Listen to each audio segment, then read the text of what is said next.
What's up, everybody? It's your boy Brennan coming back at you with another movie impressions. A little bit of a different format this time, though. Coming with the in screen, not on my phone right after the movie theater. I had to contemplate on this one. But as you can see, we're here for The Lion King.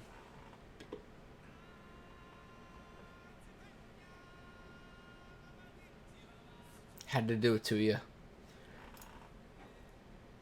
I had to do it to you. But, in all seriousness, I'm going to give my first initial impressions and opinions. But first, I have to preface this by saying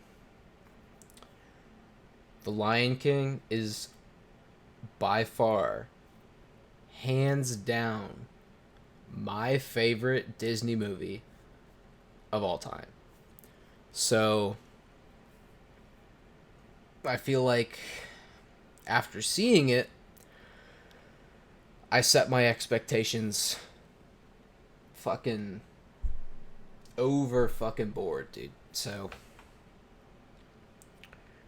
right off the bat, 7 out of 10. Did you hear that? I don't think you heard that. Let me clear my voice.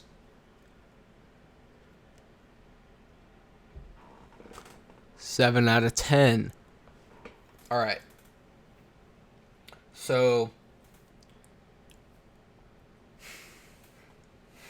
where do I start, dude? Alright. From the beginning, Circle of Life. One of the most iconic opening sequences in cinema. In this movie, they replicate the same shots. The shots were great. Cinematography, on point. The songs, as a fan of the old songs, and as much as I want to fucking just love and crave and desire the new takes.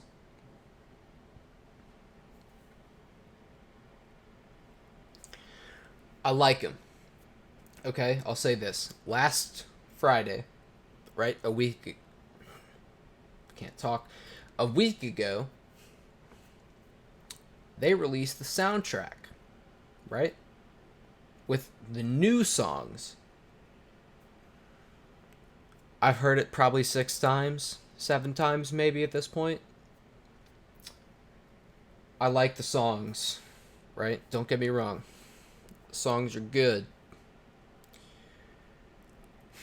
But there's a certain greatness that the movie as a whole lacks. And I don't know if it's because of the original cartoon animation or my attachment to that or the original voice actors or the original songs. It's just I'm so conflicted, honestly. I wasn't expecting to come out this conflicted because I like a good 2/3, maybe a little less, 2/3 of the movie. It's pretty fucking good. Like 7, 8 out of 10 range, you know? But I'll say it this way. The first starting moment, right? The starting moment until the second half of Hakuna Matata. Even like, I'll say this, even the end of Hakuna Matata, right? Because Hakuna Matata is a classic. The new rendition, I love it. I've been bumping it on my Spotify ever since last Friday. Every day when I ride to work, been bumping it. But the beginning, Circle of Life, right up until the end of Hakuna Matata. no spoilers here because we've all seen The Lion King before. Simba grows up during Hakuna Matata. But at the end of Hakuna Matata, right? Beginning to end of Hakuna Matata, I would give like a 7.5, maybe an 8 out of 10, right? Good. Really good. But as soon as they become adults, adults, like grown up fucking beasts, Nala, Simba reunite at the end of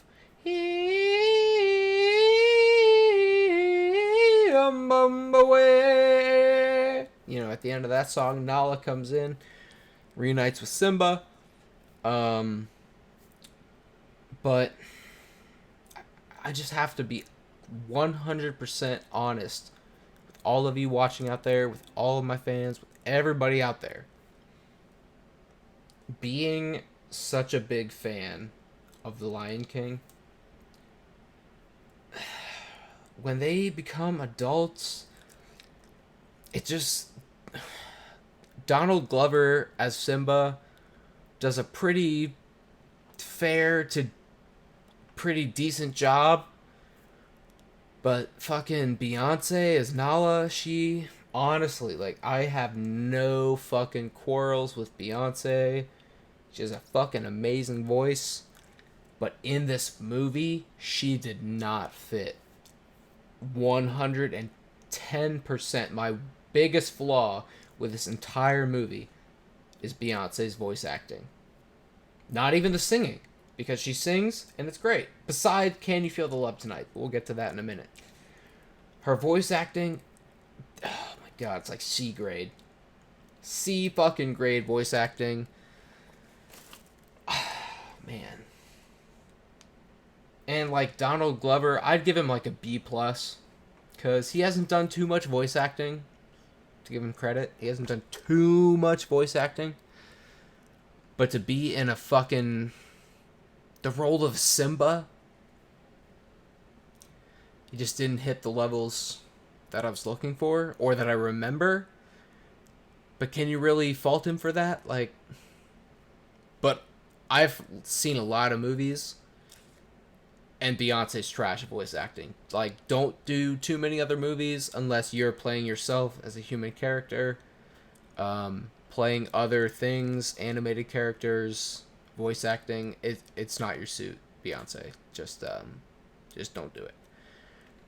So, I want to say that the new performance of Scar, I enjoyed a lot. I thought it was a great compliment to James Earl Jones's voice as Mufasa. Even though the original was such a different tone and cadence to what he was saying, even though the lines were delivered the same, this new voice, I felt it really fit in for me. And shout out to the voice actor for the new Scar. I mean, cheers to you, buddy. But next, so the hyenas, right? We had Keegan-Michael Key was the only notable voice I could tell. There was the female hyena, Shani, and Ed, right? I couldn't tell if Ed was also Keegan-Michael Key or somebody else. We didn't even stay there through the credits. But he was funny, Keegan. And the hyenas were alright. They were alright. They fit the purpose. They fit the same storyline as the beginning and the original Lion King, but they were alright. Nothing over the top. So I want to show you this real quick. There's maybe 2 or 3 movies I've ever used my phone during the fucking movie, right? So I'm usually pretty invested. I don't want to pay attention to my phone. I have it in my pocket, silenced. Fucking Detective Pikachu and this movie, The Lion King, are the two most recent movies I've been on my phone. Now, as soon as Hakuna Matata ended in this movie, I was fucking on my phone, right? Taking notes. Notes for all of you motherfuckers out there. So I'm gonna read some of these to you right now. But first, I'd like to make a cheers and a toast to all of you watching this video. Fucking cheers, mate. Alright. First couple points. Mufasa's death, right? I just rewatched the cartoon on my TV, right? They cut that short. So, in the beginning and in the end of the scene, they cut it short, right? So, in the cartoon, hyenas come up, they agitate the buffalo, and then they chase them, and buffalo are fucking running, coming down the hill towards Simba in the gorge. In this movie, Simba's just in the gorge because Scar took him there, obviously, and then he's practicing his roar, looks up, fucking buffalo coming down, alright? So, that's the beginning. Then, in the end of the scene, even when they show Scar taking out Mufasa, falls down, Simba runs up to him. My biggest issue with the end of the sequence is I don't think it was as rushed as the end as it was in the beginning. But the voice actor for young Simba, paired with the way they did the visuals, did not match up. The fucking voice actor was doing such a good job at portraying his sadness, his loss, his emotion. But on screen, Simba's just fucking standing there, dude. He's standing there, no fucking water in his eyes or anything that I could notice. And he just delivers his lines. Like, it's so tough because I love this movie so much, the original. And to see these flaws or these new takes, I guess, is just tough sometimes, you know? But on to the next point. When they're in Hakuna Matata, Simba being a cub to an adolescent to an adult seemed the same pace, but the song itself seemed a little bit more rushed than the original did, in my opinion. Still good, though. I bump it every day. Next point. Scar's better than reviews made him out to be. Alright, I said that already. His voice actor, I think, in my opinion, my personal opinion, Brennan's opinion, did really good. Alright, now, here's something that I really want to talk about. There's a moment where a piece of Simba's mane, right, when he's still a cub, or right after he becomes an adult, after Hakuna Matata, a piece of his mane floats in the wind, right? Just floats away. Floats away. It flows down the desert into different circumstances, right? It flows in a river. Bugs eat it. Then, a bug flies in a tree with it. Giraffe eats it. Scene ends. Transitions in a 30 seconds or so back to the giraffe. Giraffe shits it out. Out of this shit comes the piece of Simba's mane. And then an ant comes up and fucking takes the piece of the mane and crawls away with it, right? Then the ant crawls to Rafiki the fucking baboon, right? His tree. The ant crawls to his tree. Rafiki comes up and he fucking swipes up the fucking hair, right? Swipe or no swiping, but he swipes it up. And then he knows it's Simba. Like, it just seems so different in this movie where it doesn't add up, you know? And fucking, how does this hair fucking get to this monkey? It's the most miracle of fucking circumstances. But, but, I want to get to the worst part, in my opinion, of the entire movie. Beyonce. So, when Beyonce is voice acting, she's bad. I already said that. Fine. But, when Can You Feel the Love Tonight comes on, and Beyonce does her Can You Feel the Love Tonight? Pardon my bad singing, but like she does all those vocal inflections and it's like you don't have to do that to pay tribute to the original song, you know? So that aside, her voice acting bad, singing on Can You Feel the Love Tonight, subpar. Rest of the songs though, she was fucking fire. She was great, you know? No major issues other than her voice acting and Can You Feel the Love Tonight, which voice acting kind of a major issue, but not really. Can You Feel the Love Tonight, just a classic in my mind, ruined. Next up, what do we got? So the scene with Simba looking up at the clouds, seeing Mufasa, they did not do a great job at all of showing his face. It did not hit me emotionally really at all the way it should have.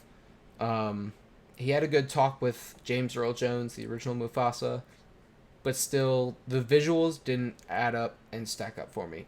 We gotta go quick for the rest of this so I can make it in time.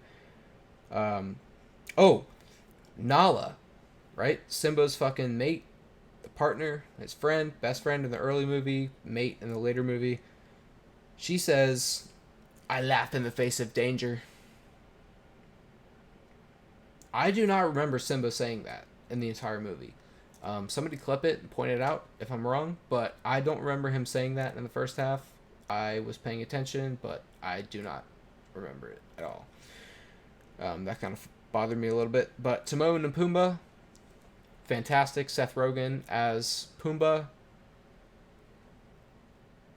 I don't even know the other guy's name. It's like Heinrich or something. As Timon, fantastic. One of my final gripes, Rafiki. Throughout the entire 3/4 of the movie, we go without seeing Rafiki really in action at all. And then in the last fucking 30 minutes, 25, 30 minutes, we see Rafiki go into a tree stump, right? He's digging into this stump. And he's pulling out his fucking stick that he had in the OG Lion King, right? But in the OG Lion King, he had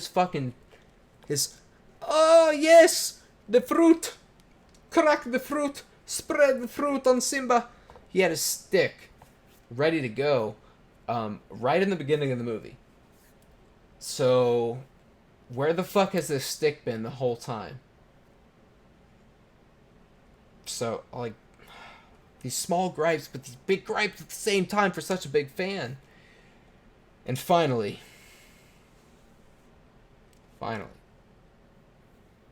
we have the Battle for Pride Rock, 2019 edition. Scar versus Simba.